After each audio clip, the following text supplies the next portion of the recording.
Saludos nuevamente por acá, Rafael Vuelvas, dándole la bienvenida a un nuevo capítulo de Voces en Silencio. En esta oportunidad vamos a hablar acerca de un tema de vital relevancia que es consecuente de aquella violación de derechos humanos realizadas por estos grupos al margen de la ley y, digamos, en el marco del conflicto armado suscitado en el Estado colombiano. El tema es el desplazamiento forzado, que va a estar a cargo del doctor John Jairo Maechas y la doctora Elizabeth Ruiz. Nuevamente a un segundo capítulo de Voces en Silencio, un espacio que se ha creado para reflexionar y visibilizar historias que no deben quedar en el olvido. En el día de hoy estaremos hablando sobre la desaparición forzada, un crimen que trasciende generaciones y que deja heridas profundas sobre la sociedad colombiana. En el día de hoy me encuentro acompañada del doctor John Jairo Maecha, especialista en derechos humanos. Doctor John Jairo, durante el recorrido que usted ha tenido sobre su profesión, cuéntenos qué cree usted que es esa desaparición forzada. Muchas gracias por la invitación y el espacio, doctora Elizabeth. La desaparición forzada es la privación de la libertad de una persona o varias, cualquiera que sea su forma o su carácter legal o ilegal, seguida de la negativa de reconocer tal desaparición o tal privación de la libertad.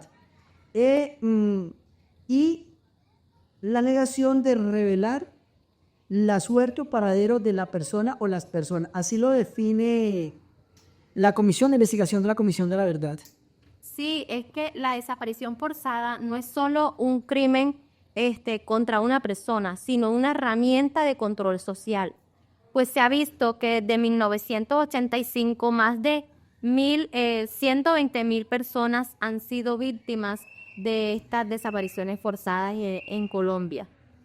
Así es, tiene toda la razón y es muy importante hablar sobre el tema legal de la desaparición forzada. Cuando tú hablas de 1985, hay que ver que la desaparición forzada como delito de lesa humanidad no estaba tipificado en el ordenamiento jurídico colombiano hasta la ley 589 de 2000, que es por medio de la cual esta conducta se hace punible en el Código Penal. Bien, ya en el 2005, bajo la ley 971, reglamenta, investiga y sanciona estas conductas punibles. Ahora bien, ya más recientemente, en el 2014, bajo la ley 1719, le da el marco legal para la atención y reparación de aquellas víctimas que finalmente son los directamente afectados bajo este delito. Y cuando hablamos de víctimas, hacemos relación a campesinos, población rural, indígenas y población afrodescendiente. Hablamos de líderes civiles, líderes sociales y políticos, y también las familias de los mismos desaparecidos. Y para usted en su investigación, ¿por qué esas personas se concentraron solo en esas comunidades para hacer ese tipo de eventos tan desagradables, de esas desapariciones? Bueno, cuando tú hablas de esos delitos tan graves que están, digamos que desde el mismo momento en que la persona, digamos, la secuestra, porque es que cuando hablamos de desaparición forzada, ahí se combinan una serie de delitos.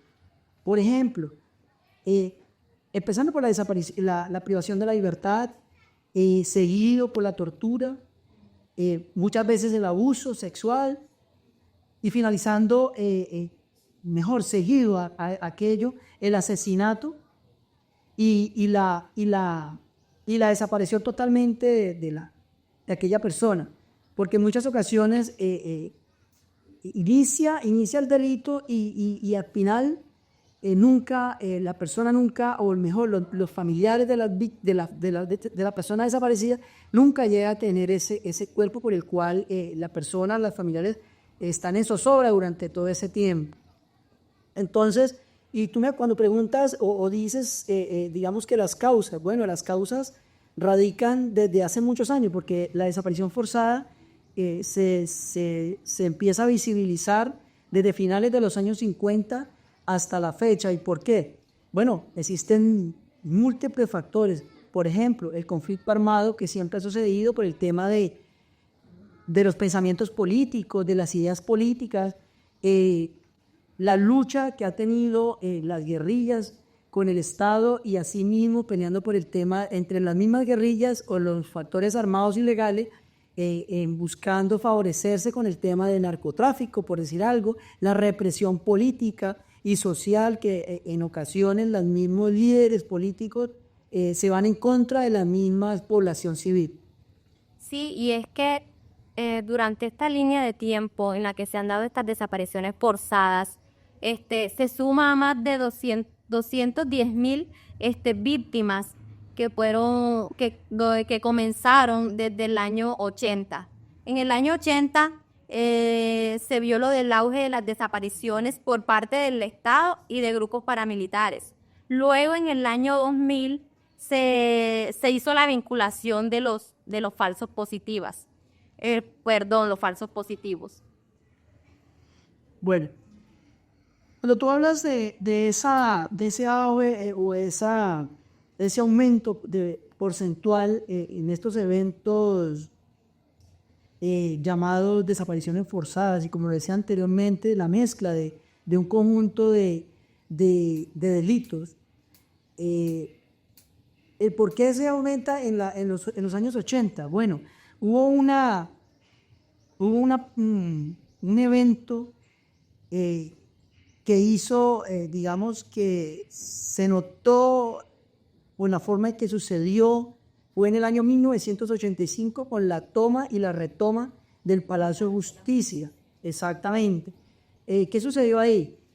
Ahí se vio inmersa el Estado colombiano, nombre o enmarcado mejor en aquellas fuerza pública, porque ahí estuvo implicado el ejército, la policía y los organismos de inteligencia del Estado, donde efectivamente el grupo insurgente al margen de la ley, llamado M-19, ingresó al Palacio de Justicia y ahí había unos delitos, ¿sí?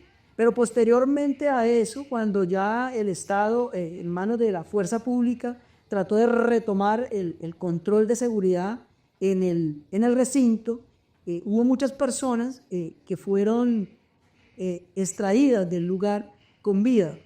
Y estamos en el año 2024 y hay personas que no se sabe del paradero de ellas, ¿sí? Entonces, vemos entonces que este flagelo, este delito,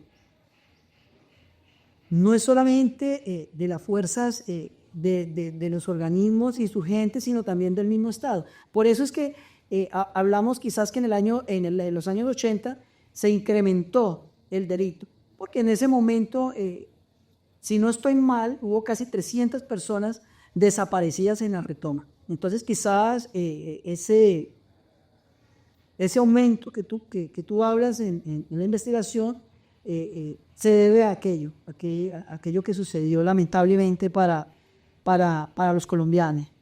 Sí, y ahora que usted dice lo de que estamos en el 2020-2024, también nos damos cuenta de que a pesar del miedo que tienen las familias, esas familias no se rinden, siguen por la lucha e investigando y haciendo justicia por aquellas víctimas, porque también esas personas son víctimas de todos estos masacres que se dieron en el país.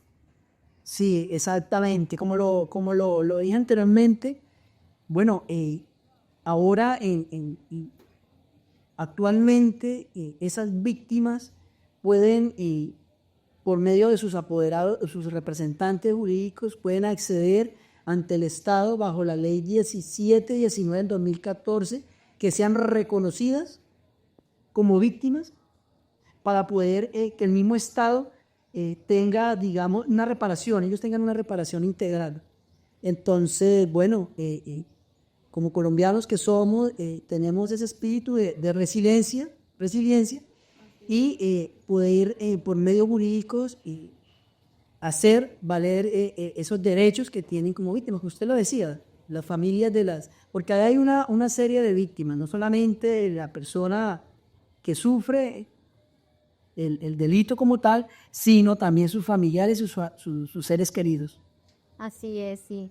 Y bueno, para despedirnos, quisiera poder leerles un poema que fue escrito por una madre que perdió a su hijo. Me permito leerlo textualmente. Te busco en la tierra y el agua, te llamo en el viento y el eco.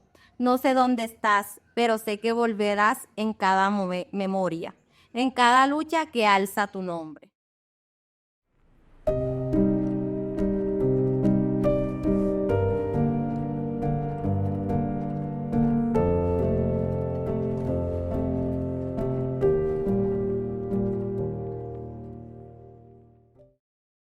En el día de hoy estaremos hablando sobre la desaparición forzada, un evento que ha trascendido. ¿Alguna vez? Yo miro la cámara porque tengo que practicar mirando la cámara. ¿Alguna vez han pensado qué harían si un Si yo ser digo que querido... no, todo el que hay. No, yo nunca he pensado en eso. ¿Alguna vez han pensado qué harían si un ser querido desaparece sin dejar rostro? Pues en el día... Rastro. Bajar el rostro. Se me se va el Sin rostro. dejar rastro,